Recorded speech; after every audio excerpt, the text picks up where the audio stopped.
Bienvenue au podcast Bouger pour grandir.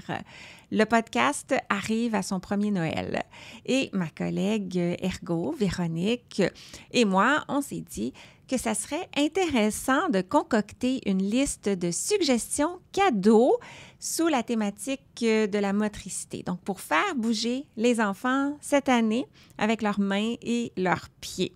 Et par le fait même, peut-être te sauver du temps de magasinage en t'inspirant un peu. Et il y a un cadeau aussi pour toi parce qu'on a mis notre liste par écrit et tu peux tout simplement aller la télécharger dans les notes sous le podcast. Bonne écoute! Et juste au cas où ceci est ton premier épisode, Bouger pour grandir est conçu pour stimuler les réflexions et répondre aux questions des professionnels de la santé, de l'éducation et bien sûr des parents qui accompagnent les enfants dans leur développement moteur, mais pas que. Et moi, je m'appelle Josiane Caron-Santa, je suis ergothérapeute québécoise, canadienne, formatrice internationale dans le domaine du développement de l'enfant et surtout passionnée de faire connaître la facette pédiatrique de mon métier, l'ergothérapie. Merci d'être ici et sans plus tarder, poursuivons avec l'épisode d'aujourd'hui. Salut Véronique! Salut Josiane! Pourrais-tu me dire quelle est la question que les ergothérapeutes, selon moi, universellement, se font poser beaucoup dans le temps des fêtes? Ça serait pas, pourrais-tu me recommander un jouet pour mon enfant? T'es bonne, toi! Tu as toujours plein d'idées. Bien, tout à fait. Puis nous autres, bien, sur Bouger pour grandir, on s'est dit qu'on allait faire notre propre liste de cadeaux de Noël pour faire bouger les mains et les pieds. Oui, super! On a organisé ça par groupe d'âge, 0, 1, 2, 2, 3, etc., jusqu'à 7-8 ans. Donc, les gens qui souhaitent acheter un cadeau aux enfants là, jusqu'à 7-8 ans, restez à l'écoute ou bien fast-forward jusqu'à la fin. On va donner nos suggestions de cadeaux qui peuvent s'acheter finalement, coup de cœur. On ne va pas aller dans les marques, mais on va aller plus dans le type de cadeaux que nous, comme ergothérapeutes, on trouve peuvent être amusants et aussi très éducatifs pour le développement. Oui, parce que en fait, le fait que ça soit organisé par tranche d'âge comme ça facilite de se dire, bien, à cet âge-là, qu'est-ce qu'il faut qu'il développe dans son corps pour grandir? Bien, c'est sûr, c'est ça qu'on a à cœur. On veut que l'enfant ait du plaisir, mais on veut aussi surtout que le jouet ne soit pas trop loin d'atteinte au niveau développemental. Donc, il faut qu'il ait les capacités pour avoir du plaisir avec celui-ci et grandir avec le jouet. Donc, avoir du succès et de l'intérêt pour répéter et s'améliorer. Donc, pour le 0-1 an, quels sont tes coups de cœur en motricité globale? C'est sûr que 0-1 an, motricité globale, on n'a pas besoin de grand-chose pour stimuler un bébé, mais si on souhaite acheter quelque chose qui s'emballe, bien, on pourrait acheter toutes sortes de petits jouets, des hochets, par exemple, des petits miroirs ou des choses qui sont colorées, attrayantes pour donner le goût à bébé de lever sa tête, éventuellement de pivoter, se traîner un petit peu, ramper, peut-être marcher à 4 pattes. Un tapis de découverte aussi peut permettre à bébé qui est sur le ventre d'avoir le goût de rouler ou bien de, encore une fois, lever sa tête pour voir sur quoi il est couché. C'est vrai que les jouets idéaux à cet âge-là, c'est ceux qui vont favoriser le développement de la coordination humaine puis le contrôle de la posture sur le dos, sur le ventre. C'est ça, hein? 0-1 an, on développe notre contrôle contre la gravité. Et côté motricité fine, bien, c'est sûr que jusqu'à 3-4 mois, l'enfant n'a pas beaucoup de motricité volontaire dans ses mains, mais après ça, il commence à agripper les choses. Et si on va peut-être plus entre le 6-12 mois, qu'est-ce qui est intéressant qui pourrait se donner et s'agripper et stimuler bébé? Moi, j'irais avec les fameuses pop beads. C'est des grosses billes en plastique. Des billes à pression là, qu'il peut prendre avec toute sa main. Mm-hmm. Et puis, il y a aussi des blocs de bois ou de plastique qui sont texturés. Ils ont des faces de différentes textures. Ça permet à l'enfant de le manipuler, de le tourner, puis d'avoir une préhension différente dans sa main. Et éventuellement d'en avoir 2, les cogner ensemble. Oui. OK. 1 à 2 ans, motricité globale. Qu'est-ce qui nous vient en tête? Vu que l'enfant commence à se déplacer, et commence à marcher, puis à acquérir le contrôle sur ça, tous les jouets à tirer avec une corde, moi, je trouve que ce sont de très bons jouets là, pour solidifier la marche à cet âge-là. Et les jouets porteurs qui sont comme des jouets sur lesquels l'enfant s'assoit. Et puis, il peut utiliser ses jambes pour se propulser et développer la coordination de ses jambes aussi. Côté motricité fine, il y a tous les jouets où on peut mettre quelque chose dedans.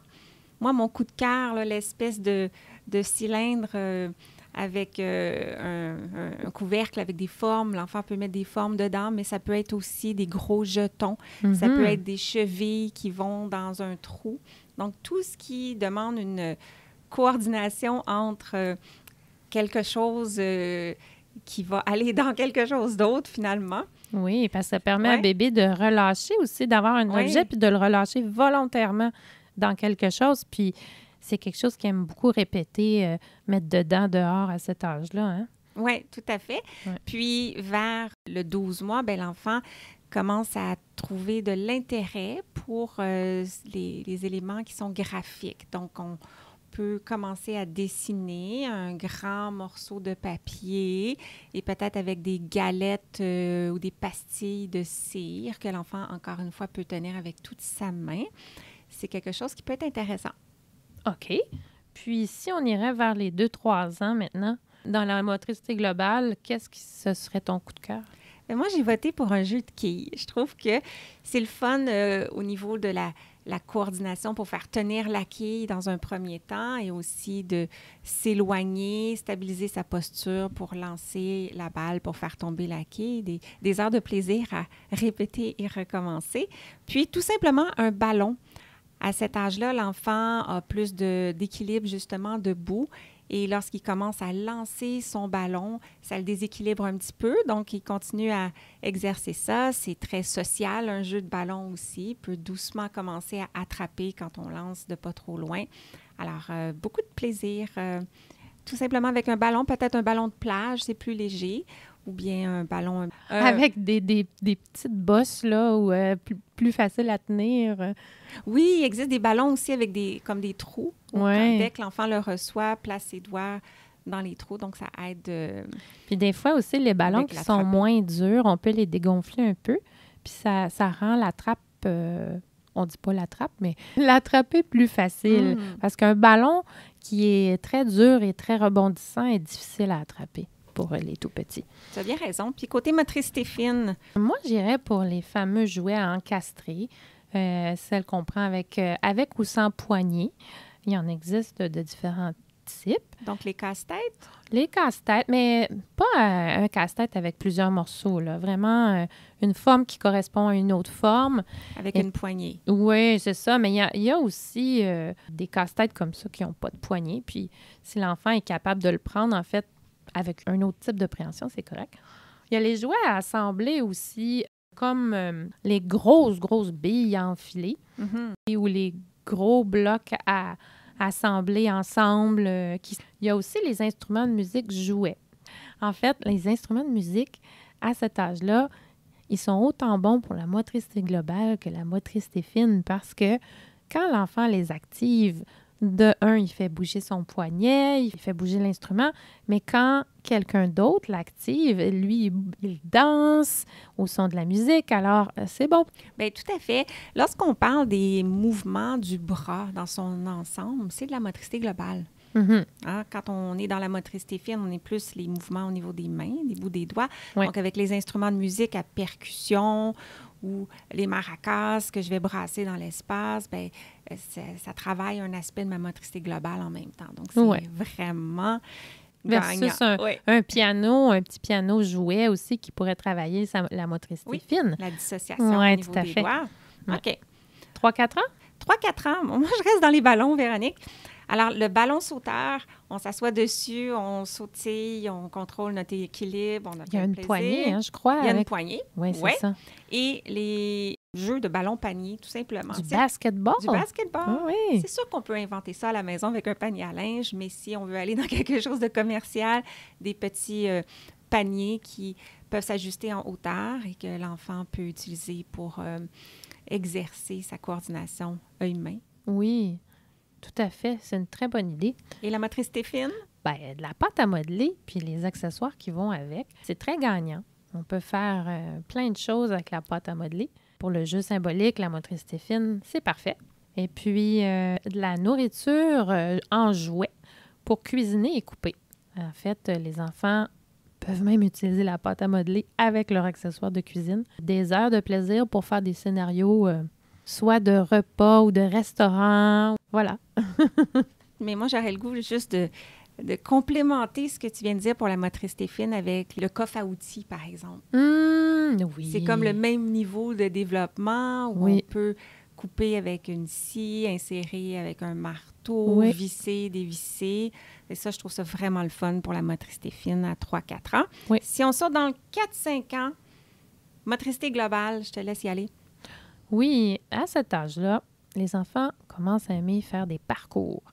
Alors, si vous voulez acheter un équipement pour faire le parcours, pas obligé de toutes les acheter, mais si vous en achetez un, l'enfant risque d'être motivé à inventer des parcours puis utiliser l'élément que vous avez acheté pour l'inclure dans des parcours avec compléter des choses que vous avez à la maison. As-tu des exemples? Oui, un tunnel serait une bonne idée.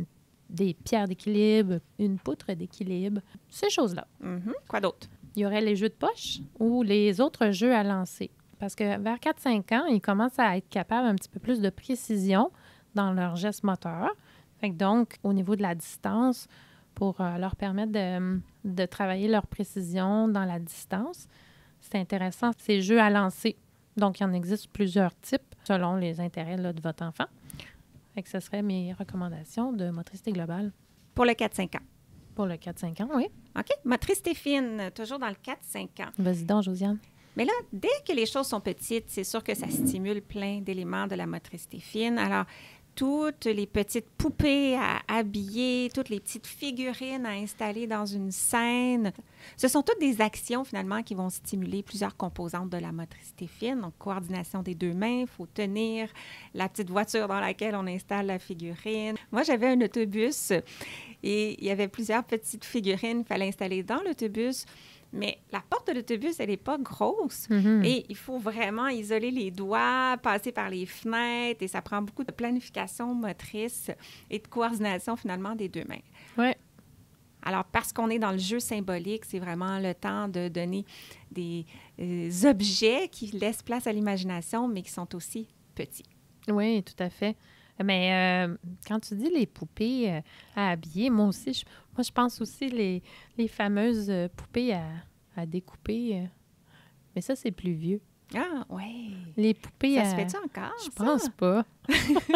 C'était vraiment le fun. Oui, il y avait activité. du pliage, il y avait du découpage, il y avait des... C'était extraordinaire, cette activité-là. Ouais. Ah, c'est pas Vintage. ça. Vintage. Tout à fait. Puis, les petites perles à enfiler, donc faire des petits bracelets, des petits colliers, juste enfiler pour le plaisir de coordonner une série de couleurs. Fait que ça, c'est intéressant aussi entre 4 et 5 ans. Donc, pour le 5-6 ans, en motricité globale, moi, mon coup de cœur, ça irait avec la corde à sauter. Alors, à cet âge-là, je pense qu'on peut commencer à expérimenter la corde à sauter. Il ne faut pas s'attendre à ce que l'enfant l'utilise là, comme un enfant de 7-8 ans, mais l'avoir dans la main, s'exercer à faire plein de choses avec sa corde à sauter, c'est un excellent début. La balle sauteuse avec une poignée, celle qu'on a parlé plus tôt, c'est un ballon sauteur qui s'utilise assis. Oui. La balle sauteuse avec une poignée, c'est quelque chose que l'enfant se positionne dessus. Il y a une plaquette qui repose par-dessus la balle et il y a comme la balle est reliée à une poignée. Donc, il coordonne le bas de son corps avec le haut de son corps pour sauter, se déplacer en sautant. Donc, c'est un travail très, très bon pour la coordination du bas puis du haut du corps. Tout à fait. Puis en motricité fine, mais là, tous les jeux de construction deviennent intéressants. Les jeux de construction, tu veux dire celles avec les petits blocs Lego. Oui, comme les blocs Lego à la base, mais il y en a d'autres, les noms m'échappent, là, mais par exemple des grandes baguettes avec des des petits éléments là, pour les accrocher puis les connecter ensemble. Ah Il oui. existe toutes sortes de jeux où les pièces se connectent finalement pour construire. Oui, mais plus petit, parce que là, l'enfant est capable d'une plus grande précision. Il est capable de se faire un plan un petit peu plus grand pour ce qu'il veut construire. Puis il construit quelque chose de plus gros et élaboré, ce qui fait qu'à un moment donné, ça devient des fois instable, la structure, et il doit d'autant plus être plus précis dans ses manipulations pour réussir. Oui, bon point. Et les jeux de société ou les autres petits kits de manipulation qui ont des pinces ou d'autres types d'outils, c'est vraiment pertinent entre 5 et 6 ans et intéressant aussi. Ah oui, les jeux avec des pinces. Tu sais, le jeu Bedbug, là. Oh! Oui, ou... C'est un petit lit vibrant, là, avec des petits insectes qu'il faut enlever avec les pinces. C'est ça qui est le fun. C'est motivant de s'exercer avec cet outil-là. Oui. OK, passons aux 6-7 ans. Qu'est-ce qu'on a pour la motricité globale? On a les jeux de position dans l'espace, là, comme les jeux de contorsion. On pense à un exemple classique, Twister, mais qui permet, dans le fond, que l'enfant puisse se positionner. OK, tous les jeux, dans le fond, qui demandent de prendre conscience de la position de son corps et planifier des mouvements deviennent intéressants. Oui. Un équipement qui est intéressant qui est le cerceau. C'est sûr que l'enfant peut commencer à s'essayer au hula hoop, mais l'enfant peut s'en servir pour plein d'autres choses en motricité globale. C'est très versatile comme équipement. On peut même le tourner presque comme une corde à sauter aussi. Il y a plein de choses à faire. Ouais. Mais pour le tourner, en fait, ça prend un cerceau un petit peu plus grand. Mais il y a des cerceaux de différents calibres qui existent. Quand on fait du hula hoop, là, des fois, c'est à considérer la diamètre du cerceau. Il y a différentes qualités aussi au niveau du hula hoop. Il y en a qui sont plus denses et comme plus lourds, puis ils peuvent faciliter, tandis qu'il y en a qui sont plus légers et peuvent rendre un peu plus difficile la maîtrise. Oui, c'est vrai. Il y en a même qui a du sable dedans. Oui, Mm-hmm. c'est ça. C'est pas facile, le hula hoop. C'est tellement un bon exercice pour le contrôle de la posture. Non, c'est vrai que c'est pas facile, tu as raison. En ce qui concerne la motricité fine, ça serait quoi tes coups de cœur pour le 6-7 ans? Bien là, tous les petits ensembles là, d'artisanat, quels qu'ils soient, il y a différents types, les arts plastiques, les bricolages, tout ça devient très intéressant, continue de stimuler la précision avec les manipulations. Et justement, les jeux de manipulation, les jeux d'habileté, on pense à les jeux où il faut peut-être enlever un bloc. Oh oui, aller chercher, dans le fond, retirer délicatement des objets pour pas qu'ils tombent ou les placer délicatement pour, c'est ça, encore là, pour qu'ils soient précis, assemblés pour pas qu'ils tombent. Oui, il y en a plusieurs de ce genre-là, là, soit avec des bâtonnets ou des blocs. 7-8 ans. Oui. Motricité globale. Qu'est-ce qui est pas mal populaire, je dirais, c'est des équipements de cirque. Je sais pas comment le dire autrement, mais... Bien, comme les diabolos, les assiettes chinoises, puis les bâtons fleurs. Oui, ça peut être aussi le bilboquet, le bolo, mais c'est pas vraiment des équipements de cirque. Non, mais c'est comme le même principe, Mm-hmm. je dirais. Ça travaille la motricité globale, mais ça travaille la précision, la coordination humaine pour sûr, vraiment beaucoup.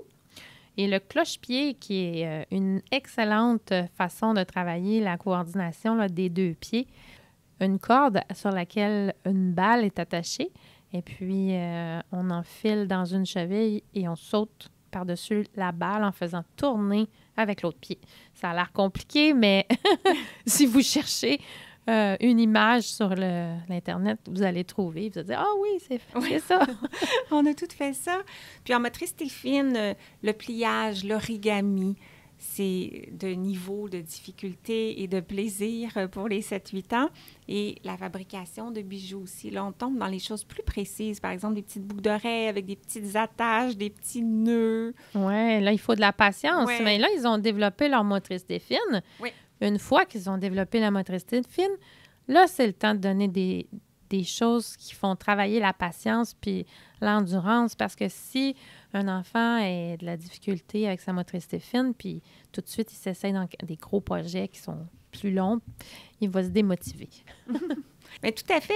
Et là, en rafale, en pensant au bas de Noël, on a trouvé des petits objets stimulants pour la motricité fine, surtout, mais peut-être un peu la motricité globale, qu'on pourrait mettre dans un bas de Noël. Alors, j'y vais avec une petite toupie. OK. Un yo-yo. Un slinky.